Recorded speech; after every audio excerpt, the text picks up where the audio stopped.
Is Jeremy Dysock, and I am a FICO certified credit coach with Credit Life Financial Wellness, as well as the founder of the free credit repair advice group on Facebook. I want to welcome you all to a Monday night Facebook Live. I like to do this on Monday nights at 8 Eastern, 7 Central, 6 Mountain, and 5 Pacific time. Now, it's been a little while since I've done one of these. So I do expect it'll probably fill up a little bit slower than some previous episodes. But I want to go over some of the basics tonight. Tonight's going to be an opportunity for you all to learn about some different credit repair things, some different credit repair topics. I want to go over into how to maximize your credit cards. I want to go over a little bit about the rules when it comes to doing investigations, 609 letters and validation letters, verification letters, all those things. I want to go through that with you when it comes to disputing things on your credit report, and really wanted to go through some of the more basic items to help you help yourselves on your credit journey. So what I'm going to do is I'm going to let the group and let the room fill up a little bit here. While I'm doing that, if anyone would like to invite anyone to the free credit repair advice group, I encourage you to do so. It is a private group, so people outside can't see the questions you're asking.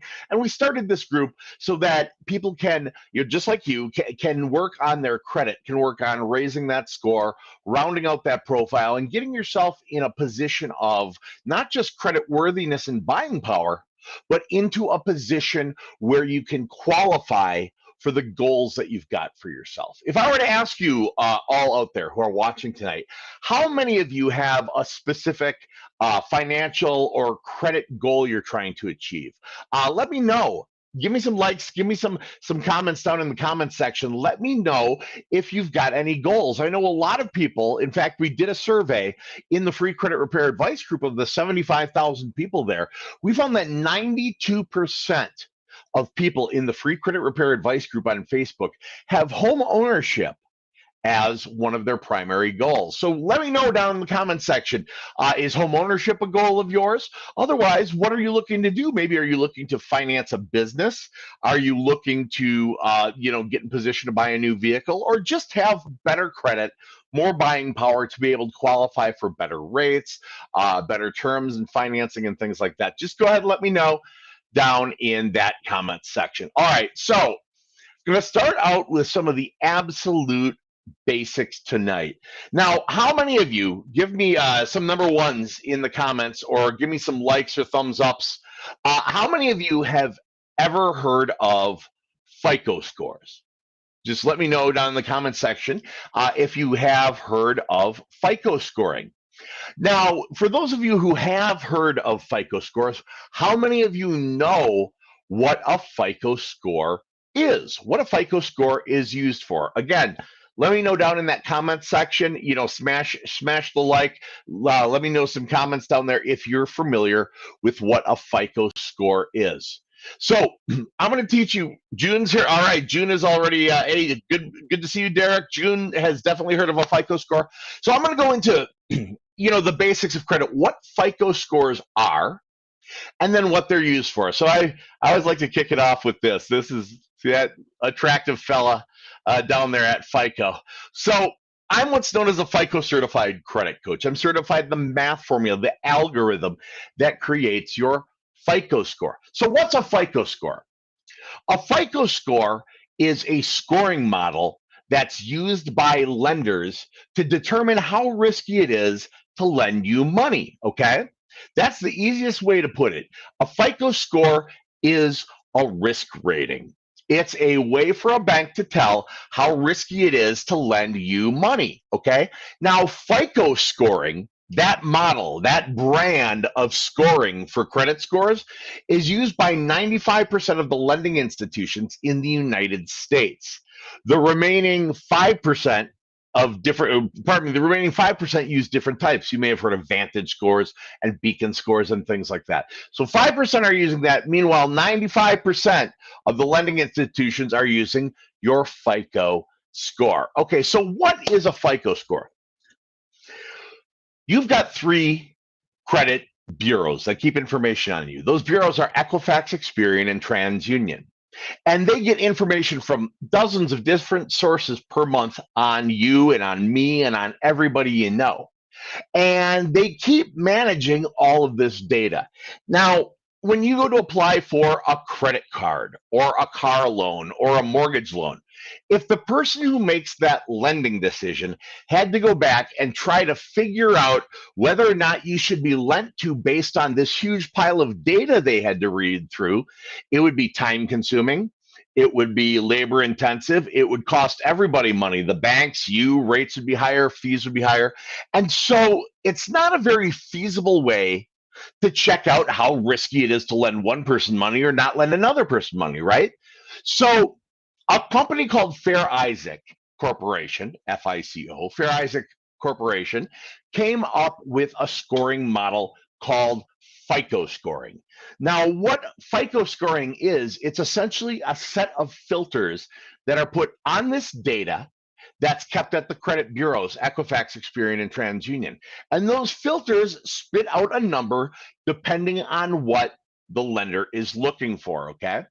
Now, there are a bunch of different types of FICO. There's kind of like different versions of the iPhone. You know, there's iPhone 1, 2.0, 3.0, 4.0, et cetera. We're up to what, 13 Pro or something now with the iPhone. The same thing goes with FICO scoring. There's FICO 1.0, 2.0, 3.0, 4.0.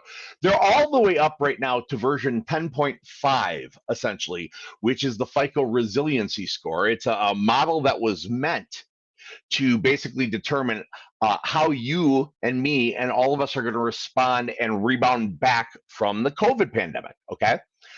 Now, there are realistically, though, 10 versions of FICO that are used. And different companies and different types of lending and different lenders use different types. Typically, in mortgage these days, they're using FICO 2, 3, and 5. Okay. FICO 8 is used commonly these days for credit cards. So you never know what version of FICO the lender is going to pull from one, from two, or from all three bureaus. And they could pull different versions from each of those bureaus. So it can be a little complicated. It can be a little confusing. And I can see why people sometimes have a little bit of difficulty figuring out their FICO scores. So I'm going to dive into here for you all what actually makes up our FICO score. I'm going to give you something called the FICO wheel. It's a general rule of thumb on what makes up the FICO score. Now, I'm going to put a little asterisk next to that, okay? And the little writing at the bottom would say, okay, while I'm giving you the FICO wheel, while it's what makes up FICO, within each version, there are things called scorecards, and there are things that weigh things more heavily. For example, if you're going to buy a car, they're going to be more worried about your installment loan history. But if you're applying for a Target Red card, they're going to be more worried about how you've managed your credit cards throughout time. But what I'm going to give you is a general rule of thumb that if you follow, should help you get your FICO score into a good overall position. Here, real quick, LaDonna, how do we know it's not an old video? Because I'm talking to you live and I'm hitting like. Boom.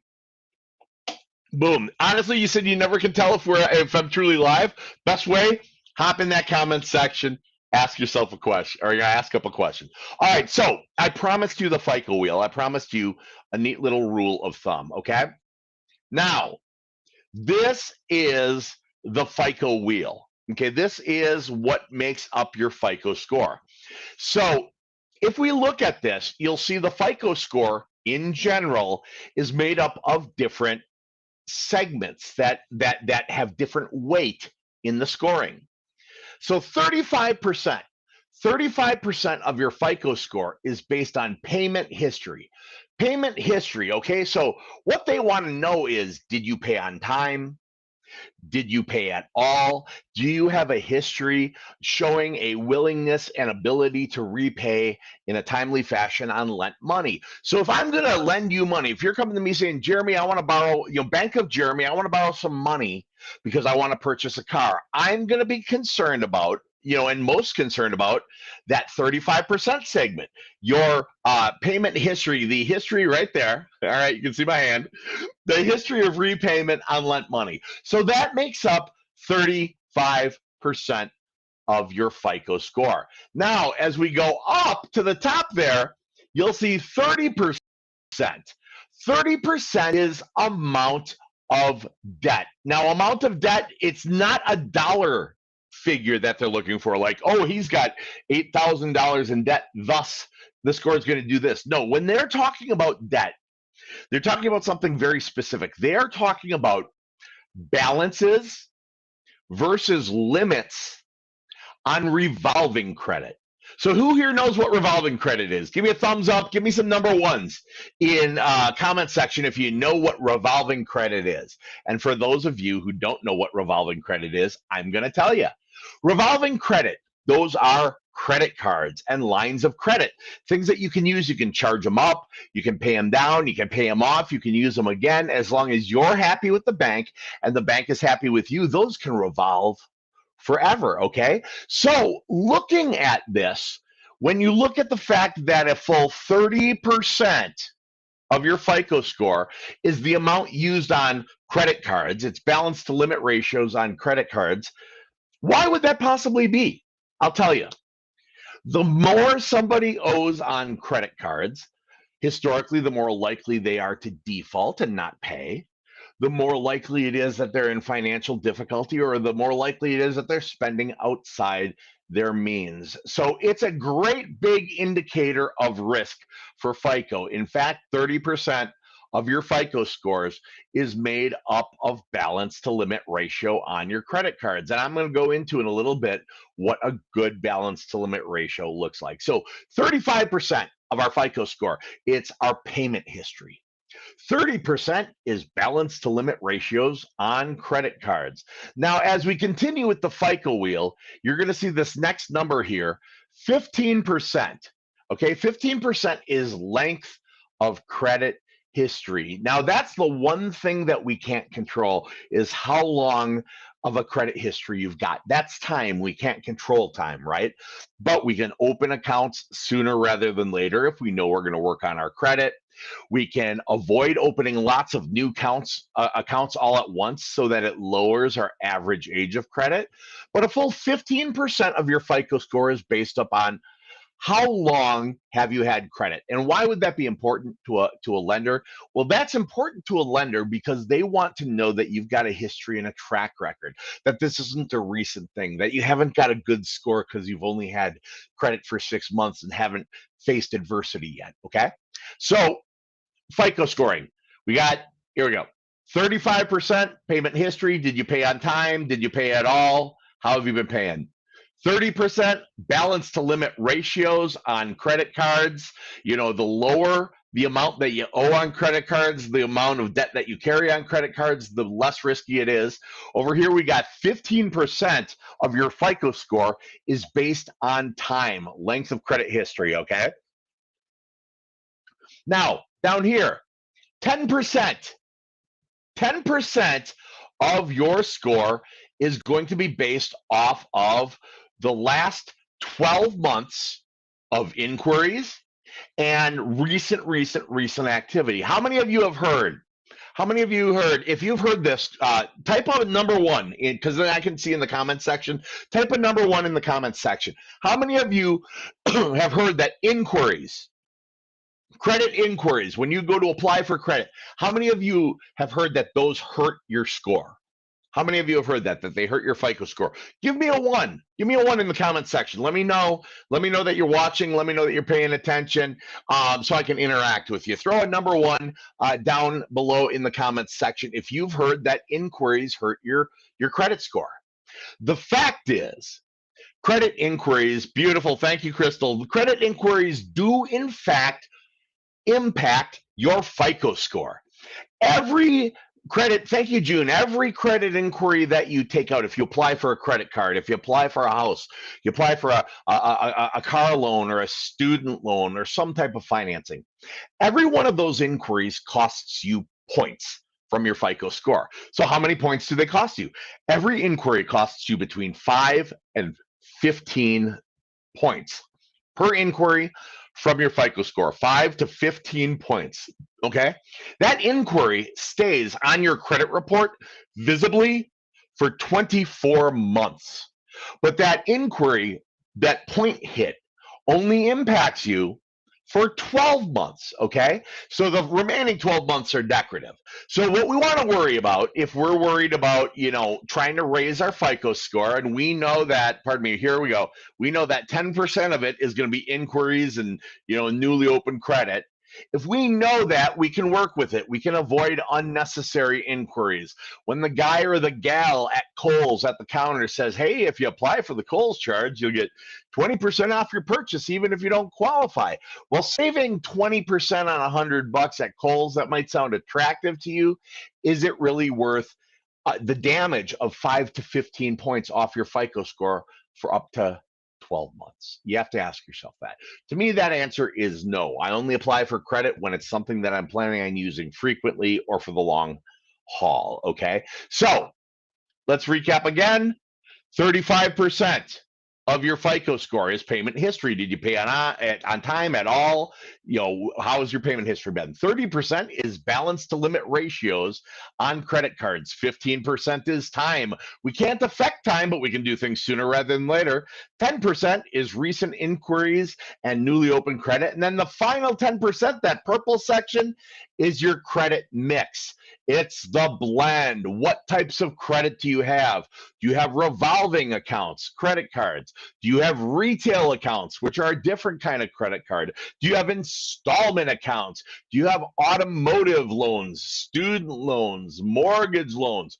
One kind of credit is good. 2 types is better. 3 types is better. 4 better, etc. Because it shows that you've got the ability and the willingness to repay in a timely fashion on an assortment of different types of credit. It demonstrates that you can take out a mortgage and still pay your car. You can get a car and still pay your credit card. You can use your credit card and still pay your mortgage. So these are the sections that make up our FICO score. 35% payment history, 30% balance to limit ratio, 15% is time, 10% is recent inquiries, and 10% is your credit mix, okay? So what do you do if you want to see your FICO score, okay? Here's something a lot of people run into. They go, Jeremy, there's so many types of FICO score. There's so much credit monitoring out there. There are so many different ways to look at things. What do I look at? And I always shoot straight. I'm always extremely blunt, extremely direct, and I'm gonna give it to you like this. You are never, ever going to be able to receive your lending FICO score without applying for credit. I'm going to say that again. You are never going to get your lending FICO score unless you're actively applying for credit. But Jeremy, if I apply for credit, doesn't that cost me points? Yes, it hurts you 5 to 15 points off your credit report. Well, I get FICO monitoring through my bank. My bank shows me my FICO score. Well, let me stop you there. Your bank shows you a FICO score. So within every version of FICO, I said we're up to version 10.5 now. Within every version of FICO, there are a number. When I say a number, I'm talking 9 to 27, depending on the version, different what are called scorecards. Think of them like filters, okay? Automotive lending will use an automotive scorecard on FICO 5 or FICO 8 or FICO 9 or whatever version they're using. Mortgage lending will use a mortgage scorecard. Credit cards, a credit scorecard. Insurance, background checks for jobs, background checks for renting apartments and stuff. They all use different scorecards. Now, within every one of those versions, there's one scorecard that is a consumer-facing scorecard. So if you pay money for credit monitoring from Experian or Equifax because you think you're getting your FICO scores, you're getting consumer-facing disclosure versions. Those are not your lending scores. Your lending score. Oh no, but it says this. But I know I'm getting my FICO. No, you are not. But they said I'm getting that. No, you are not. But my FICO, affectionately in the credit industry, we call my FICO my FACO. You're getting FACO scores, fake credit scores, consumer-facing versions. Okay, they are basically useless. Well, which one's the closest? None are the closest. My FICO's not the closest. Credit Karma's not the closest. Smart Credit's not the closest. The one you get from Experian or TransUnion or whatever is not the closest. ScoreSense isn't the closest. Your credit-wise through your Capital One credit, none of them are giving you your lending FICO. Well, how do I get it? You get it by applying for lending. Well, that's not fair. It's perfectly fair. Want to know why it's perfectly fair? The FICO algorithm was not created for you, and you are not the client. You are the commodity. You are the data that they're buying and selling. The FICO algorithm was made specifically for banks to assess how risky it is to lend you money, okay? And if everybody knew how to manipulate the FICO algorithm would be useless. It would be a useless tool, and banks wouldn't have that tool anymore, and banks wouldn't pay FICO for it. So does FICO want you to know how to do this? No, they do not. Do the banks want you to know how to do this? No, they do not. The credit card companies, the lenders, no, they do not. You are never going to get your lending FICO score without applying for credit. The end. I don't care what you think. I don't care what you've read. I don't care what my mortgage lender said. I don't care what somebody told you. I'm a FICO certified credit coach with 28 years of credit and banking experience, okay? It's not going to happen. Anyone who's telling it to you is misinformed, confused, saying something just to say, sound smart, or lying, quite frankly. So that's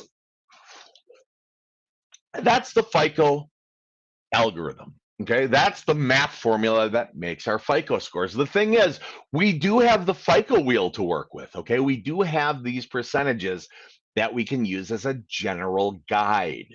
Okay, for consumers, you can use this as a general guide. Now, this being said, I'm going to go to an area of the FICO algorithm that you and me, we can control quite well. If you take a look at the amount of debt balance to limit ratio on credit cards, balance to limit ratio on credit cards makes up a full 30% of your FICO score. Now we can control that. If I've got a $300 limit credit card and I spend $300 of that limit, I've used 100% balance to limit ratio of that credit card, okay? And it's going to tank my credit score, period, because I'm using an amount that's considered risky in the FICO algorithm. A lot of people think, oh, you can charge it up as long as you pay it off by the billing cycle close date or pay it by this date. You can charge as much as you want and pay it down. People who tell you that are idiots. People who tell you that are a couple Shriners short of a parade. They do not know what they're talking about. They think they do. They're a wannabe credit pro, all right? But what they don't realize is when you charge it up and pay it down, do you think the banks are stupid enough that they don't realize you've done that? Do you really think you're fooling anyone? No. The banks in the newest incarnations of FICO are asking for something, and FICO has put it in. So in the newest incarnations, the newest versions of the FICO algorithm, they use something called trended average daily balance. That is reported to the bureaus. That is factored into FICO, and that impacts your score. So if you think you can charge it up, and as long as you pay it off in a certain time, you're wrong. Oh, but my credit pro told me that. They're wrong. But my banker, they work at the bank. They said that your banker has one job. It's to cash your check.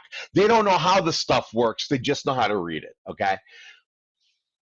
So you can't just charge whatever you want and pay it off. That's an exercise in futility and an exercise in stupidity, all right? So what is the best way? What's the best way to manage a credit card? What can I do with a revolving account within the FICO algorithm to maximize my point potential, to max my points? Well, guess what? There is a region, there is a zone within the FICO algorithm for revolving accounts that will add the most possible points to your FICO score each and every month. And I know what it is. And I'll tell you if you sign up. I'm kidding. I'm going to tell you right now what it is for free. Okay. The perfect usage on a credit card, the perfect balance to limit utilization on a revolving account is painfully small. Okay. It's 1% to 3%. That's it, 1% to 3%. So I talked about a $300 limit credit card. On a $300 limit credit card here in my hand, you see it? 1 to 3% is $3 to $9 in usage, $3 to $9 in usage per month. Any more, you broke it because of trended average daily balance. Any less than $3, less than 1%, you broke it because less than 1% is not considered activity, and you need activity, credit activity, to generate points. So now we know this, okay? 1 to 3%. It's magical, right? No, it's mathematical. 1 to 3%, we know this so we can use this. So I'm going to show you guys a quick little formula that you can use. If you've got a pen, now's a good time to grab it and some paper and write this down on how to do this. But I'm going to show you a quick little formula on how to maximize your FICO score potential, okay? So what you're going to do is you are going to start out with a credit card that's got nothing on it, okay? We're assuming a clean slate. Oh, but Jeremy, my credit card, I owe $100 on it. Well, then pay it off, obviously, okay? So what we want to do, and John, I'm gonna tell you, actually 1 to 3% should report, not 0%. If 0% reports, that's not usage, and you need activity. You need usage to generate. You need activity and usage to generate points. You need to demonstrate the utilization of credit to get credit for having used credit. Okay, so I'm going to tell you here, this is the perfect formula. I finally made a graphic after 5 years of this group. I finally made a graphic to make it. I just did this evening fast to make it stupidly simple. We're going to take off my captions here real quick. Hang on. All right, so this is how to maximize your FICO score potential. All right, you're going to find a small recurring charge that equals 1% to 3% of your credit card's spending limit. Okay, so if we're talking about a $300 limit card, oh, wrong piece here. If we're talking about a $300 limit card, 1% to 3% of the limit is $3 to $9 a month. That's it, $3 to $9, no more and no less. So we find something like, here's Hulu. My Hulu at my house is $6.95 a month.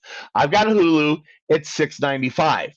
So I could take my Hulu or my Disney Plus or Netflix or Spotify or Dollar Shave Club or Apple Music or whatever reoccurring charge you've got or you want, and you're going to put that on that credit card. But Jeremy, my credit card's got a $5,000 limit. Hulu won't cut it.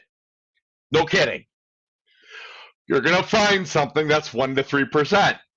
Okay, so on a $5,000 card, that would be $50 to $150. So put your cell phone bill or your cable bill, something like that. But we're talking about something manageable, and if you're rebuilding, a $300 limit card might be all that you get. So we're going to go back to the graphic. You're going to find a small recurring charge that equals 1% to 3% of the credit card spending limit. And once we find that charge, we're going to take it and set up your credit card as the method of billing for that small recurring charge. That's right. You're going to put your Hulu on your Visa card, right? Your Hulu on your Visa card. Are we following so far? Obviously, this is economies of scale. If you have a much higher limit card, the only thing different is the dollars. The percentages always stay the same. So you're going to set your credit card as the method of billing. So every month Hulu's going and bam, the bill comes for Hulu and it automatically goes on your credit card. Now you're going to set your checking account up. But Jeremy, I don't have a checking. Okay, either open a damn checking account or open some kind of bank account and use that. But you're going to set your checking account, your bank account, up to automatically pay the credit card when it's due. When the credit card is due. Well, shouldn't I worry about the billing cycle close date and 5 days before it's due? No, you're overcomplicating things. Seriously, guys, please keep it simple. Follow what I'm telling you. 1 to 3%, it goes onto the credit card and your checking pays it off when it's due. The next month Hulu charges again, it goes on your credit card and checking pays it off when it's due. So with this real simple automated thing, I want to explain to you what we've done. So the month is going along, on your credit card, all of a sudden, bam, Hulu hits $6. That's activity. You get activity. How many points are you going to get? Well, it's 1 to 3%. So we're going to get the maximum points in the FICO algorithm. Now that money for Hulu, that's $6, that rides as a credit card until the credit card bill is due. And then bam, your checking account automatically pays it off. And that shows the ability and willingness to repay in a timely fashion. You get points for that.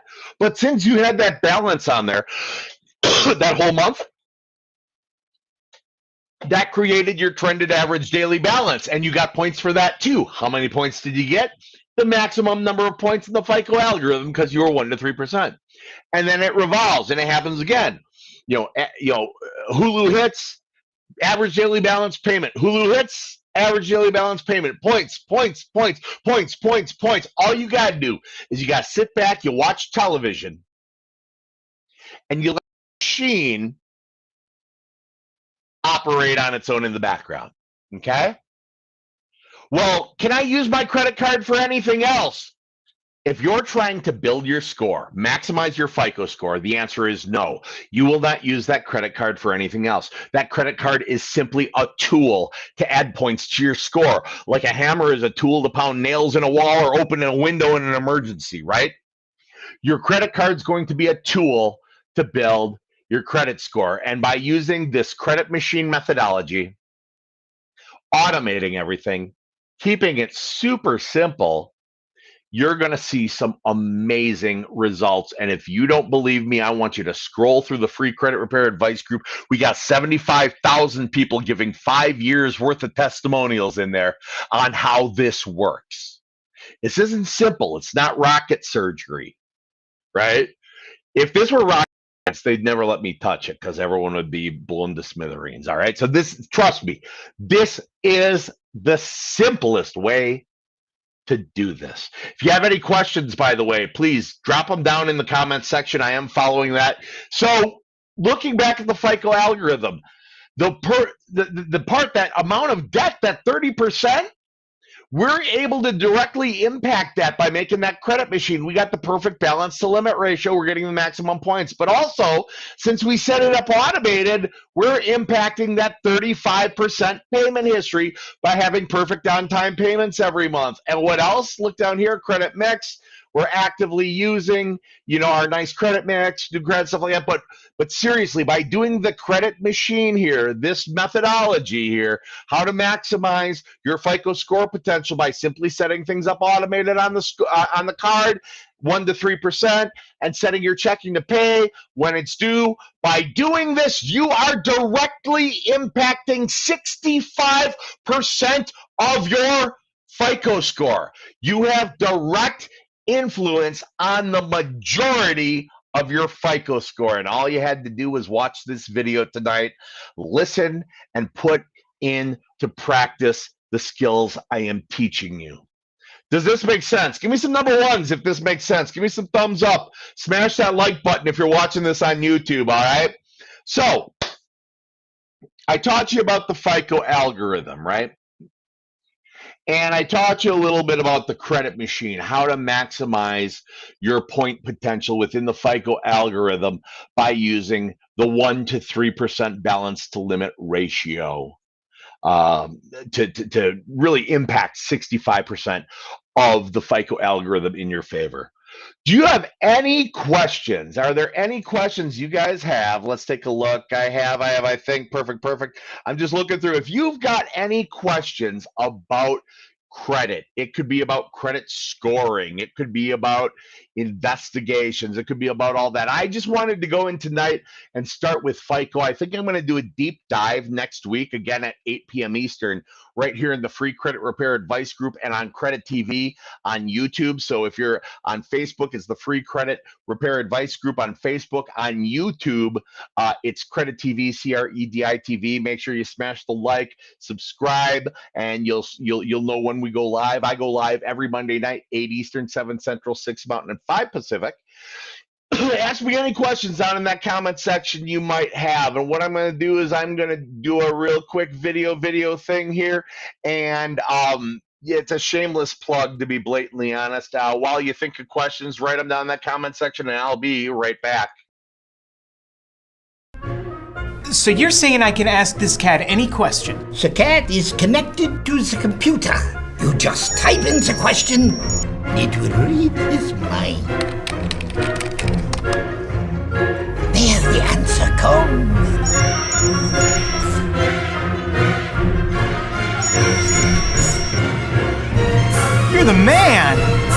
been looking for this for weeks. All right, everybody, we're back. I do have a question from June Brown. June Brown asks, are subprime cards bad for your profile? That's a great question, June. The answer is no. A revolving account is a revolving account is a revolving account. So what do I mean by that? I mean, if you've got an unsecured card or a secured card, it makes no difference. If you've got a high interest rate card or a low interest rate card, it makes no difference to the FICO algorithm. What does make a difference? Your balance to limit ratios, your utilization. So if you're in a position where you are starting back out after some bad credit, you're in a position of rebuild. You're in a situation where your credit's been tough and all you can get are these crappy secured credit cards for right now. It doesn't matter. Open them up. Don't hesitate. Don't let that stop you. Open those accounts. They got a $300 credit limit. No big deal. We can use that exact example with Hulu for that, or Dollar Shave, or Disney Plus, or whatever you subscribe to. Set up that recurring spend on that credit card. Set your checking or your bank account up to pay it off on the due date when it's due, not some special super minus 3 days. And look at no, let's not overcomplicate this, okay? We want to make that credit machine. Remember that credit machine where we're using 1 to 3% on our credit card. We're using 1 to 3% on the credit card, small recurring charge. We allow that 3% to maintain on that credit card until the bill is due. And when the bill is due, we have it set up to auto pay, and it happens again and again, and a month in and a month out, and then every month, and it's the same thing. And pretty soon, before you know it, you have absolutely maximized the balance to limit ratios in the FICO algorithm, and you have also maximized your payment history. You've directly impacted with that subprime card 65% of your FICO score. And that's a great question. I actually get that question a lot from clients, and I think that's an absolutely outstanding question. All right, Mike Thompson is saying, do what this man says and your score will increase. Believe me, I followed his instructions years ago, went from the 6s to the 8s. I'm still in the 8s years later. Thank you, Jeremy. Hey, thank you, Mike. I remember talking to you on the phone. I was down in Black River Falls, Wisconsin, and I was in a little small town grocery store parking lot. They were having a farmer's market, and I was talking to you about where your score went, and we had kind of a come to Jesus talk about it and really dove down deep. And yeah, man, you did amazing. You did an awesome job. So it's great to see that. Jody asks, what if you have too many credit cards? Wow, that's a great question. Here's the thing. When it comes to too many credit cards, that number is actually kind of subjective based on what's all going on with your credit profile. Now, if you've got years and years of credit history and you've got a mortgage history and it's perfect, and you've got a car you've paid off in the back and car loans that you've up to date and everything's perfect on, and you're in the 800s like Mike, you can have a dozen credit cards and it's not too many. But if you're trying to rebuild and you're opening up your first few cards and you go out and you get a dozen, yes, that's too many. So depending on where you're at in your credit journey, I know this is the worst answer in the world. This answer is it depends. But a good rule of thumb is around 5 credit cards. That's a good rule of thumb because you can have an 800 score with 5 credit cards, and you can be starting back out with 5 credit cards. And when I say 5 credit cards, I don't mean 5 visas. Typically, in that situation, I'd want to see a mix of about 3 bank cards, Visa, MasterCard, American Express, Discover, and about 2 retail cards, be it Fingerhut, Target, Best Buy, Amazon, whatnot. I hope that answered your question. Now, if you do have too many credit cards and you got some that you just don't need, close the ones that you opened most recently. If you fell for something called the shopping cart trick, if some people told you want to open a bunch of cards all at once because it's gonna make your credit better because they were pretending that they knew about credit, so they suggested that to you. If you sadly got suckered by that, the bulk of commodity cards you just opened up, just close them. But if you've had them a year, 2 years, Don't close anything you've had more than 2 years. Just let it sunset on its own. If you're not using it, buy a pair of socks on it every once in a while. Pay it off where it's when it's due, and let that stuff just age. I hope that helped you. I know it was sort of a vague answer I gave. By the way, if you would like Mike was talking about, if you here, Jody says I just started with you guys, so we'll tell. Oh yeah, I want to tell you exactly what to do. Yeah, Jody, that's a good segue. If you are a Credit Life client, we're going to give you. It'll be in your credit builder blueprint, and then you'll be getting lots and lots and lots and lots of email. It'll also be in if you've logged into your portal, if you've gotten your login and password for your Credit Life portal yet. If you haven't got it, don't worry, it's on the way. It'll be an email. But if you have got it, log in there, and there should be some account recommendations in there right out of the gate for you. If it doesn't say to close anything, don't close anything. If it does say to close stuff, close stuff. But follow the advice of the coaches, the success coaching team, the admissions coaching team, and everybody.